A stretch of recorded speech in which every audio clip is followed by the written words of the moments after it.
Dober večer, cenjene gledalke, spoštovani gledalci. Moje ime je Aljuš Pertinač, premijer Golob je še vedno na bolniški, vi pa spremljate najbolj politično korektno oddajo slovenskih televizij.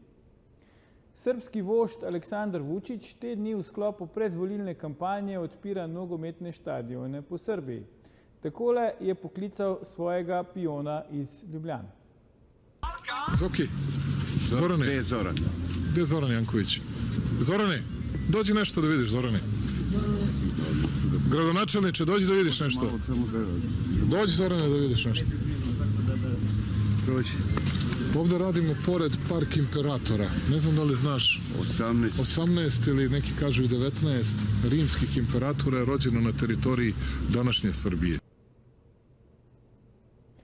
Da sta najbolj znani Srb zahodno od Drine, gazda Republike Srpske iz Bosne in Hercegovine Milorad Dodik in ljubljanski šerif Zoran Janković pristala na vlogo back vokalistov v Vučićevem predvolilnem šovu, ne preseneča.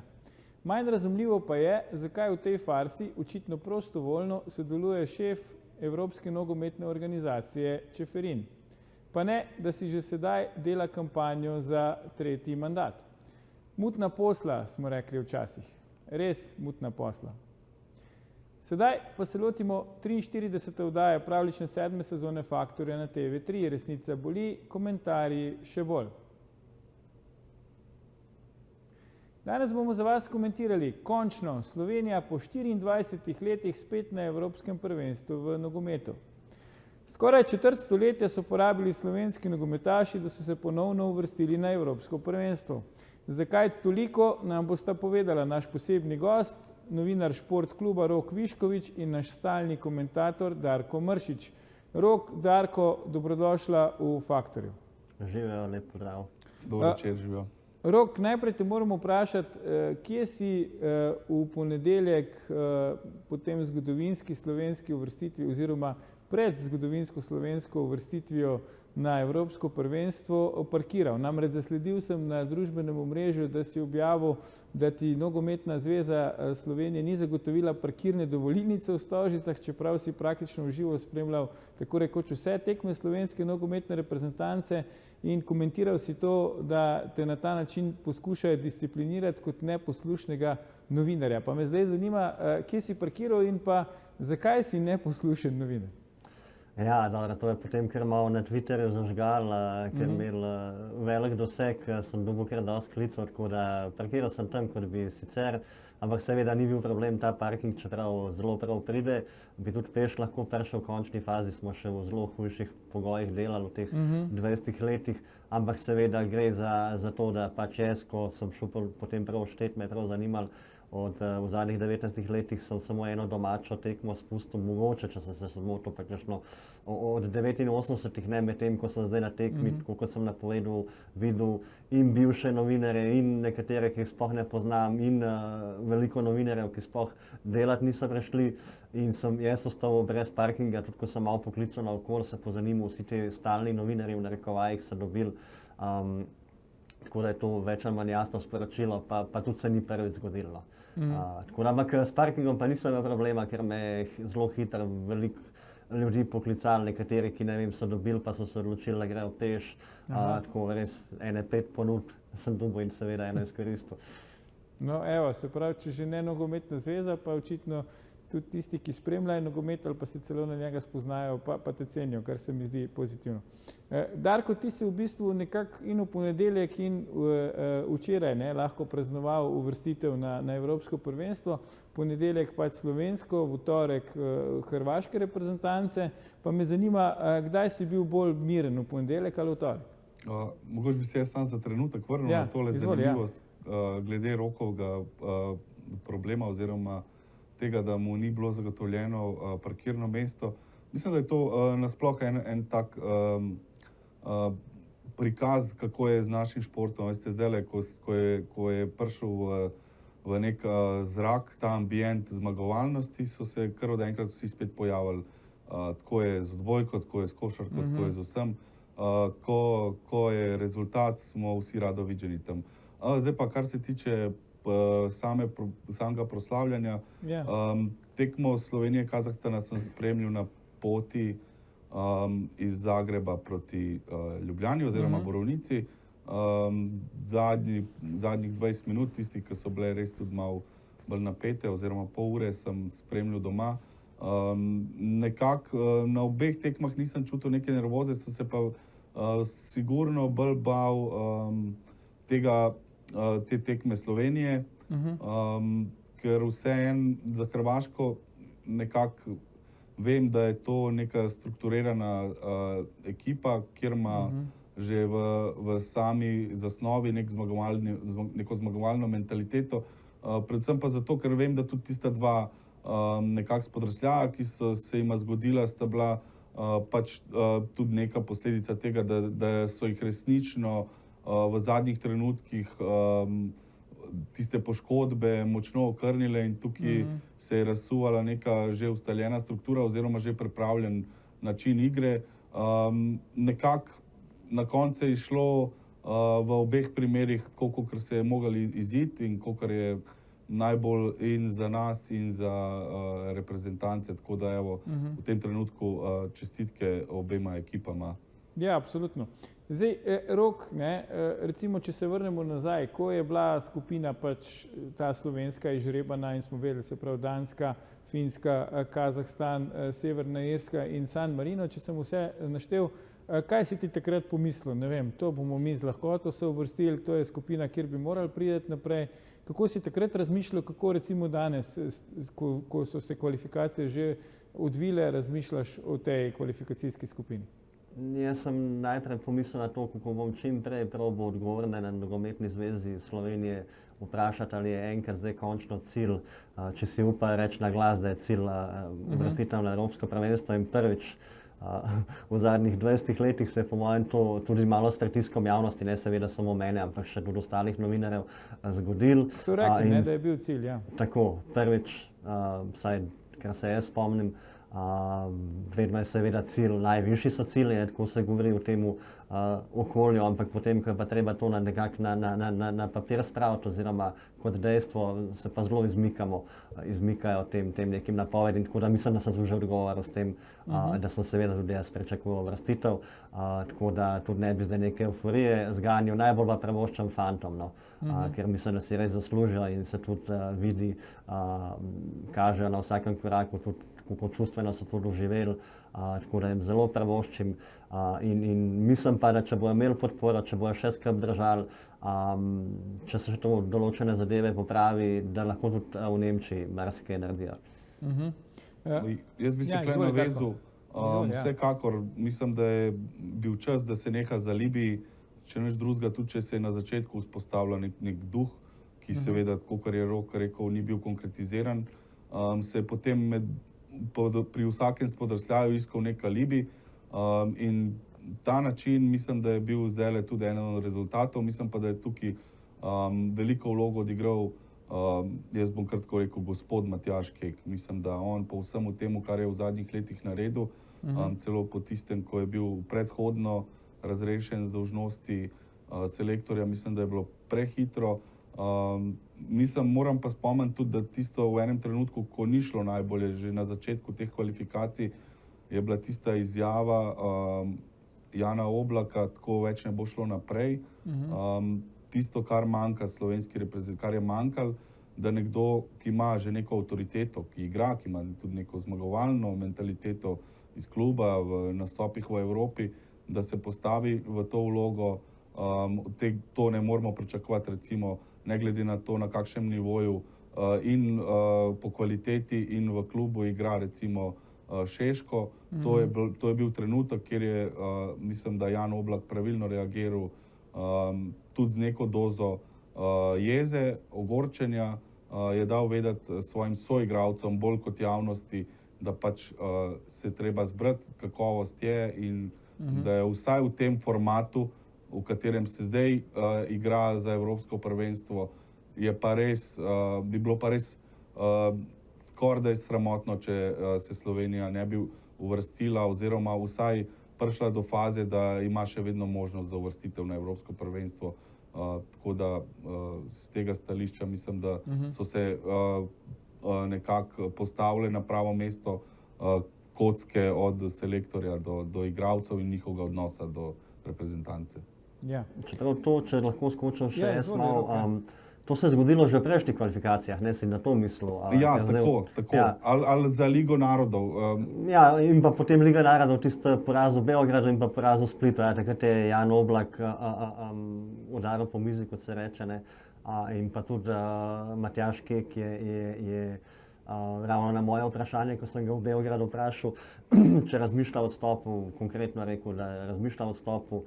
Potem po koncu te Lige narodov je zelo določeni ljudje na Nogometni zvezi Slovenije so zelo navijali k temu, da bi on odšel. Ponovno, ja. Ja, tukaj mu je pa stopil odkrito in glasno Radenko Mijatović, mu kriv hrbet in tudi to njuno objemanje po koncu zdaj ponedeljkove tekme marsikaj pove o temu. Sta in druga rešila, hočeš reči.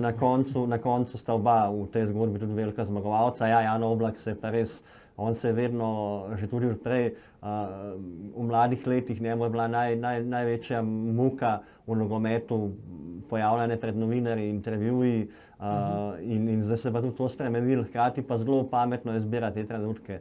Recimo zdaj po tekmi, po zmagi ni prišel, je pustil, da ostali govorijo, pride pa pred pomembnimi tekmami, po hudih porazih in mislim, da če bi tako gledal, mogoče niti po igrah ne, je še kdo pred njim, ampak in z vplivom in na javnost in na soigralce pa zagotovo od igralcev Jan Oblak tukaj številka ena brez kakršnekoli debate. Ja, saj tudi pač njegova dosedanja kariera oziroma klubska in tako naprej govori sama zase. Prav, predlagam, da si vzamemo krajši premor, ampak ne na umid, gledalke, gledalci, se vrnemo po oglasih, ko nadaljujemo s komentiranjem. Zakaj so slovenski nogometaši porabili skoraj četrt stoletja, da so se ponovno uvrstili na evropsko prvenstvo? Ostanite.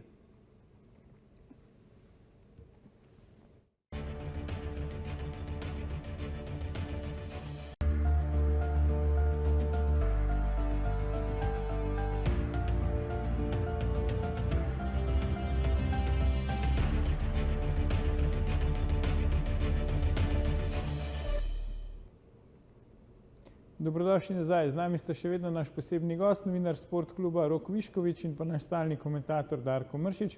Pogovarjamo pa se o tem, zakaj so slovenski nogometaši potrebovali skoraj četrt stoletja, da so se ponovno uvrstili na evropsko prvenstvo.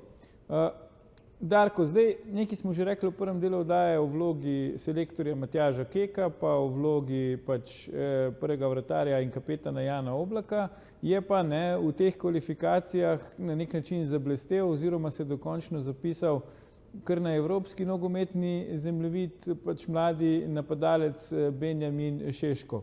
Zdaj ti si tudi svoj čas bil napadalec, ne? Pa zdaj zanima, kako kot napadalec in kako kot navijač oziroma poznavalec nogometa gledaš na ta Šeškov razvoj in kje ga vidiš v prihodnosti?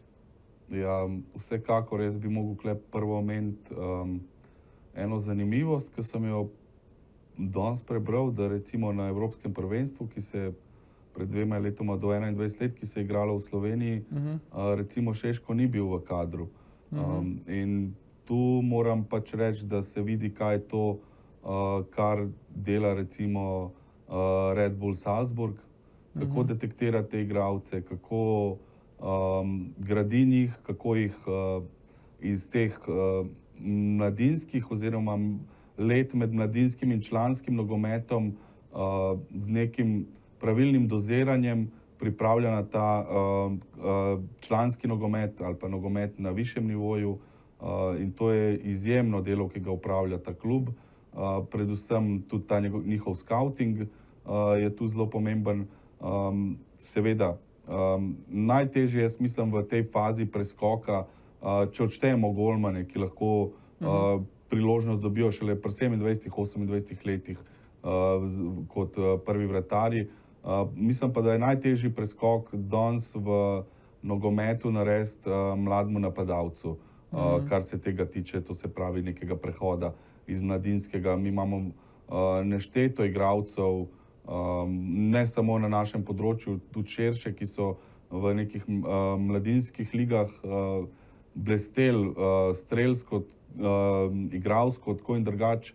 Potem so pa po par tekmah, ko so dobili priložnost, v članskih ali pa prvih ekipah nekako zatajili, avtomatsko so bili odstranjeni na nek stranski tir in to je ponavadi velik udar za igralca, predvsem tudi napadalec sam kot igralec je tak, sploh če je lačen golov, pride v to neko fazo, ne bi rekel depresije, ampak enostavno, če nimaš tiste kontinuitete golov, to je tisto, kar se od napadalca pričakuje.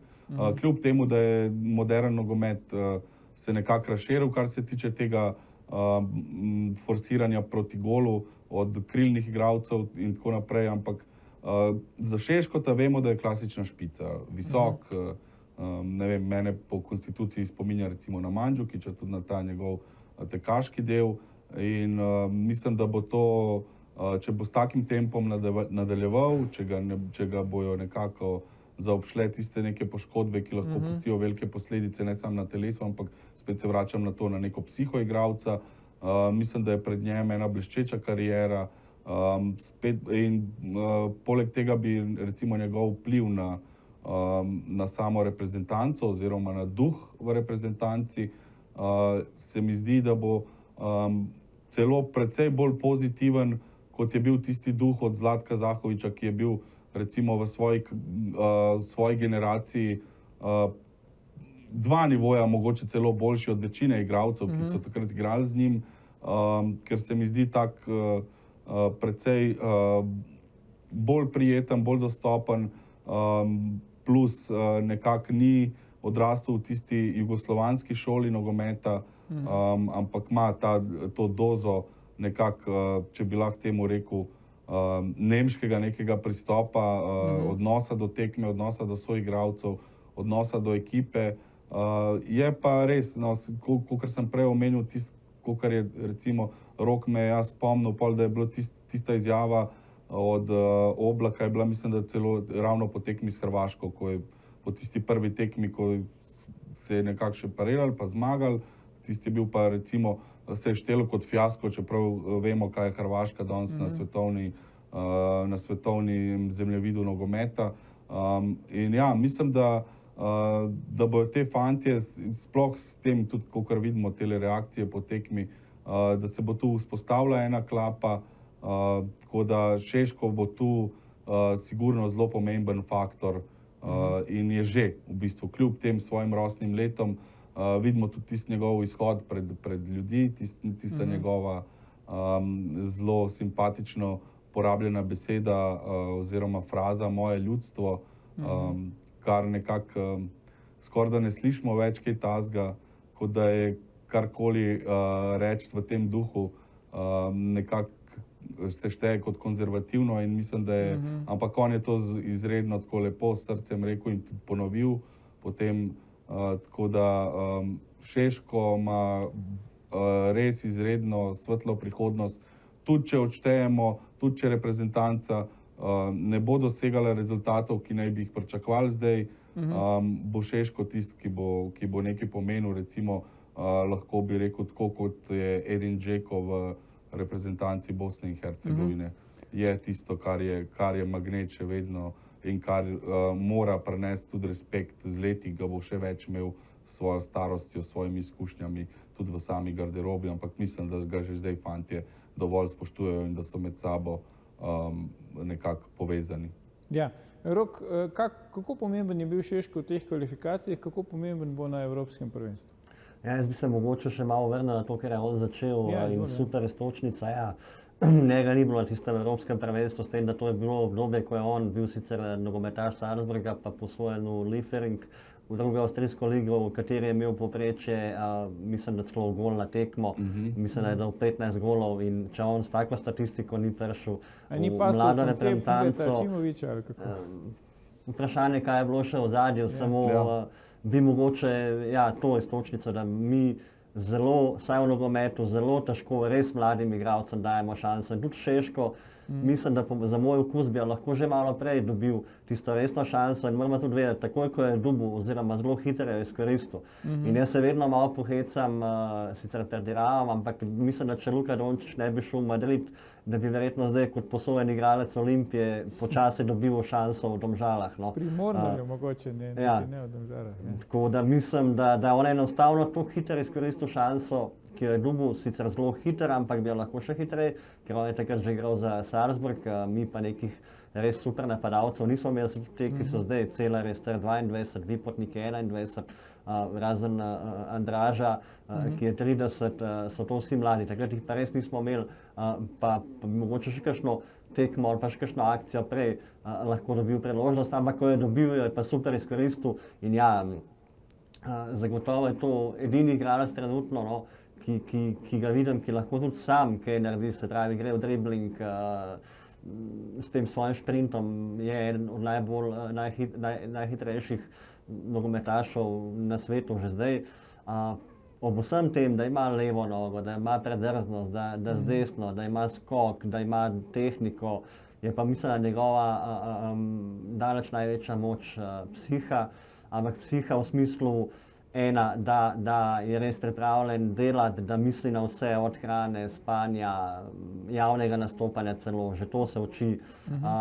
Predvsem pa, ker je pa še bolj pomembno, pa to, da kamorkoli pride, je samozavesten, pa ne aroganten, ampak samozavesten, dajte meni žogo, jaz bom odločil, dajte mene igrati, jaz bom odločil, pa ni to zdaj, ali gre, po mojem tudi, če bi v Real Madrid, vprašanje, če bi uspelo, seveda, ampak zagotovo bi šel pa s tako glavo. In tudi tukaj, ko sem malo zaznal in slišal in ko se pogovarja z ljudmi okoli reprezentance, njega in ostalih, ko je on sem prišel, je kar malo ni na to posprejem, vsaj strani teh staroselcev prišel, ker zelo hitro je upozoril nase, oni tam igrajo že po 10 let, potem pa pride Mulc, 19-letni in se cel stadion, on kamorkoli pride, samo Šeško, tudi ta malo da ne himna, ki je sicer tipično slovensko zdaj ratala, ta Šeško on fire, pač kopija nekih ostalih zadev, ki v tujini špilajo, namesto da bi recimo bilo tako kot leta 99, ko to res bila ta pristna in verjetno boljše himne ne bo več, ne, Lovšin,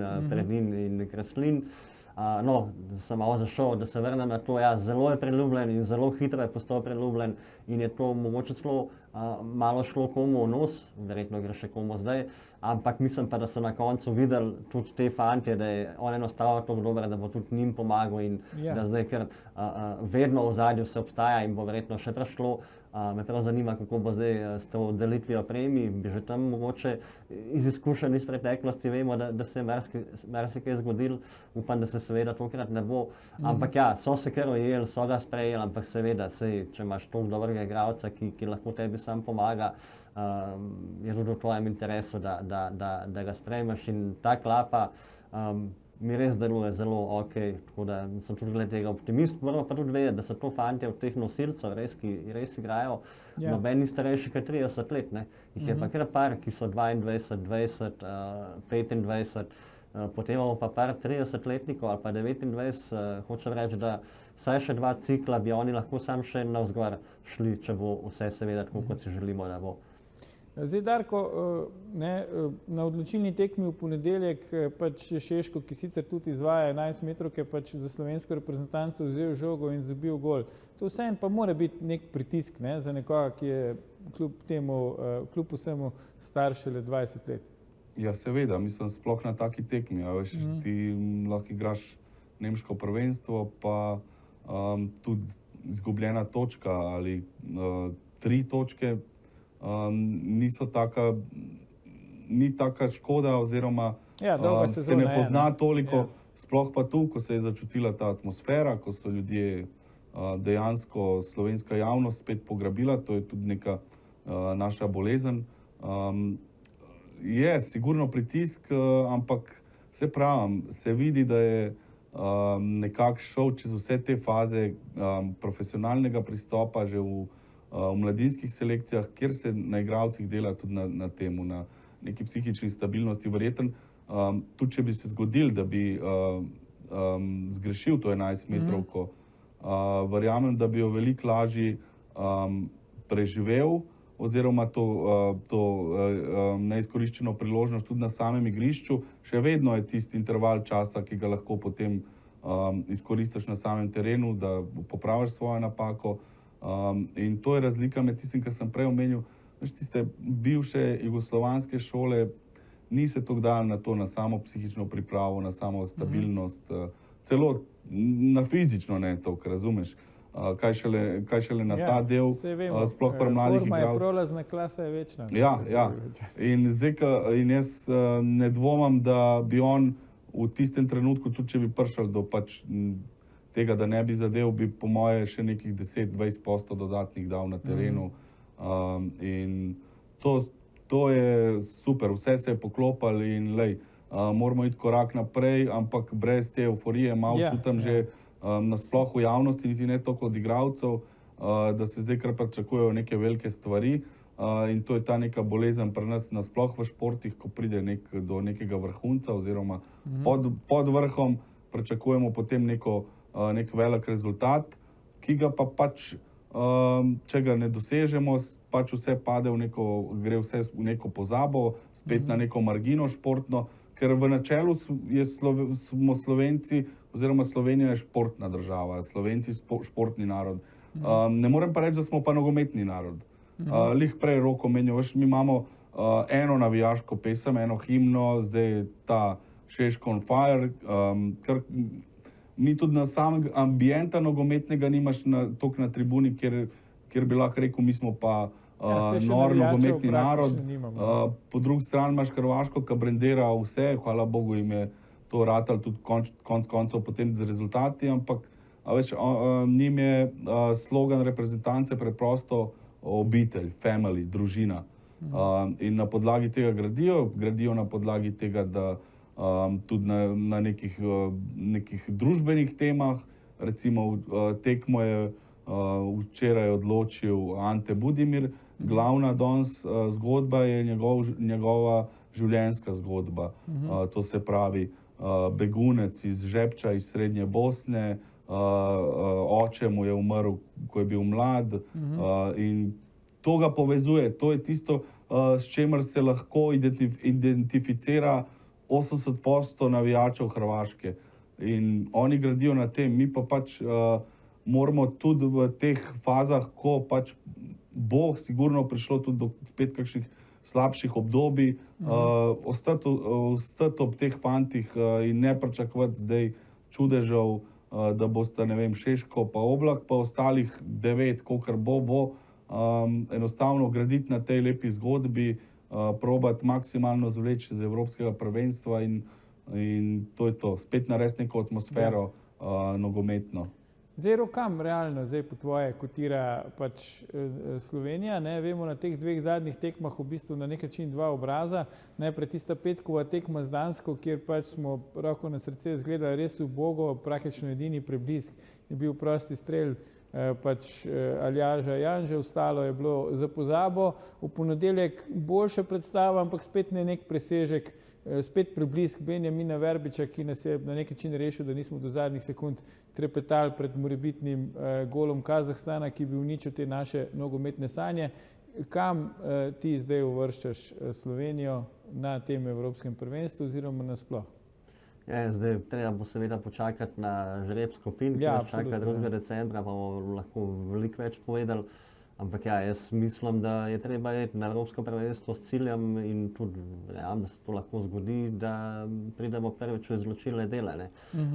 Zdaj, glede na celotne kvalifikacije, bi bil kar optimist, glede na kakovost naših nogometašev prav tako, glede na to petkovo tekmo v Kopenhavnu pa velik pesimist v smislu, ali je to zdaj pokazatelj, kaj je Slovenija proti eni resni reprezentanci, ampak mislim, da v tem v Kopenhavnu bil predvsem problem nek miselni preskok, tudi s potezami selektorja se je videlo, da bolj čuva moči za ponedeljek in s tem verjetno je poslal nogometašem sporočilo, mogoče že v podzavesti, nisi več tako prepričan v to, kar si govoril cel teden na vsaki tiskovni, v vsakem druženju z novinarji poudarja, ne gremo na glavo, to je privilegij to je ta šansa, seveda gremo zmagati že tja, potem se pa po 5 minutah videli, da brez Oblaka bi verjetno, kot pravimo, odjeknila petarda v slovenski mreži, ker to je bilo res.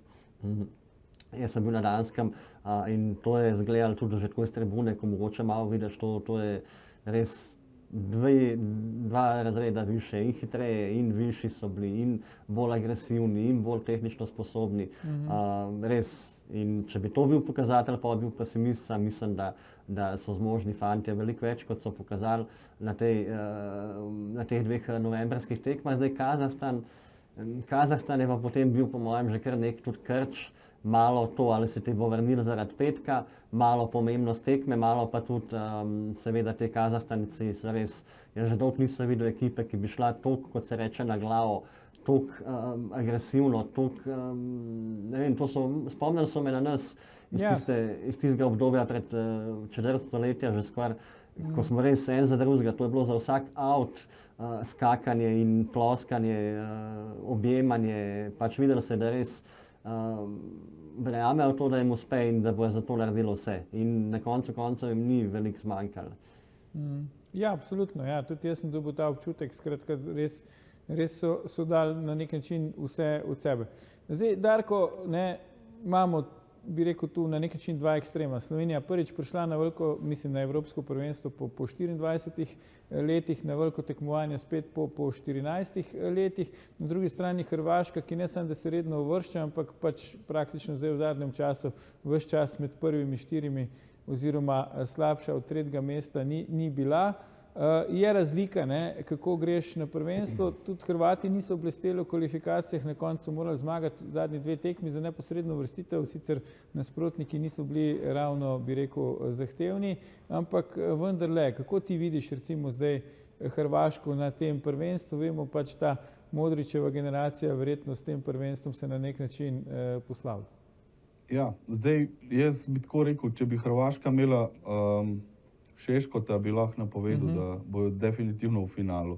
Manjka jim ta nek zaključni del napada, drugače, če tako z nogometnega stališča gledamo, drugače pa, primerjati je že težko Hrvaško 10 let nazaj, pa Hrvaško danes. Recimo po tistem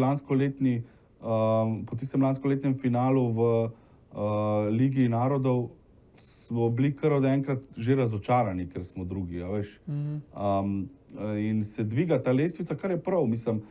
In tako, kot je Rok rekel, zdaj, če gre Slovenija na Evropsko prvenstvo, si je treba postaviti cilj, da prijemo iz skupine. In Hrvaška ima ta cilj, Hrvaška se pravi, ima ta duh reprezentance, kult reprezentance. Hvala Bogu, poklopili se je še to, da bo v Nemčiji, blizu je, v Nemčiji danes živi v vseh večjih mestih po desetine tisoč Hrvatov, ki so tudi sicer eni od najbolj rednih spremljevalcev reprezentance, tudi zaradi svoje kupne moči. Nogomet ni več tist for you and me, nogomet je dejansko postal industrija in redko neki tisti, ki so bili prej običajni navijači, že pridejo do teh vstopenc, tako da je ta diaspora zelo močna, kar se tiče te podpore hrvaški reprezentanci. In jaz mislim, da bo Hrvaška v Nemčiji v zelo nekem domačem ambientu. In po drugi strani pa mislim, da kljub vsemu Dalić ima še vedno ta pristop mirnosti, komunikacije z javnostjo in z mediji, kljub temu, da mu včasih marsikaj naprej vržejo. On nekako to spelje, čeprav je bilo se videla neka doza živčnosti po tistih 2 porazih, ampak jaz mislim, kot pravim, oni imajo ta nek kult tudi znotraj same ekipe in vsak, kdor se pridruži, recimo, če beremo tiste izjave zdaj Pašaliča, ki je isto fant iz diaspore, ki je prvič nastopal za reprezentanco na predhodni tekmi proti Latviji. Mislim, kakšne besede iz njega vrejo ponosa, omenja družino in to je nek dodatek Hrvaške, ki poleg kvalitete seveda to naredi razliko. Kvaliteto imajo tudi Angleži, kvaliteto imajo Italijani, pa zadnja leta vidimo, da je Hrvaška pred njimi v vsakem smislu. Tudi ko nogometno mogoče ne more mogoče narediti tiste razlike, pa z nekim tem pristopom potem so reševali gotovo izgubljene tekme ali pa tekme, kjer so odločile 11 metrovke. In to je tista razlika in mislim, da bo pa razočaranje sigurno veliko, če Hrvaška na tem evropskem ne naredi nekega rezultata, ker je pač, pravim, že komplet nacija navajena in pričakuje veliko. Rok, se je pa tudi Srbija po daljšem času uvrstila na evropsko prvenstvo, celo Bosna in Hercegovina, ki je sicer končala na zadnjem mestu kvalifikacije, še ima možnosti za uvrstitev. Kako ti recimo ocenjuješ to, da so že 3 bivše republike, potencialno celo 4 na tem evropskem prvenstvu? Ja, to, da se lahko sprašujemo, koliko naslovov bi imeli, če ne bi država razpadla. Ampak zdaj, kaj je Darko omenil Hrvate, recimo Hrvati so lep primer tega, ko greš čez sebe, ko res verjameš, ko s to neko fanatičnostjo greš, sej, zagotovo imajo oni veliko boljše nogometaše in so imeli, kot jih imamo mi, ampak so tudi oni naredili več, kot so nekako na papirju, kot pravimo, sposobni. Tako. In to nam manjka in tega si jaz želim letos v Nemčiji, da ne bomo zadovoljni že sam, če se dobro opiramo, ampak da tudi kaj naredimo. In jaz sem skoraj 100%, da to tem fantom lahko uspe, samo je treba tudi tako razmišljati, tako jeti in imeti tudi podporo z vseh strani, da priješ do tega cilja. To, da bo pa 3 reprezentance, da so že in pa da se ena še lahko uvrsti, čeprav sem nekako po teh zadnjih rezultatih glede Bosne pesimist, je pa meni seveda super. No. In upam, da pač pride mogoče še Bosna, pa da se potem res družimo tam, vseeno je malo lažje, smo si bliže in da bo to neka velika fešta balkanska v narekovajih in da pridemo seveda vsi tudi čim dlje. Seveda najprej za Slovenijo si želim, potem pa tudi za oboje ostale. Zdaj nekateri že sanjajo uvodno tekmo prvenstva na štadionu, Bayernovem štadionu v Münchnu proti domačinim Nemcem.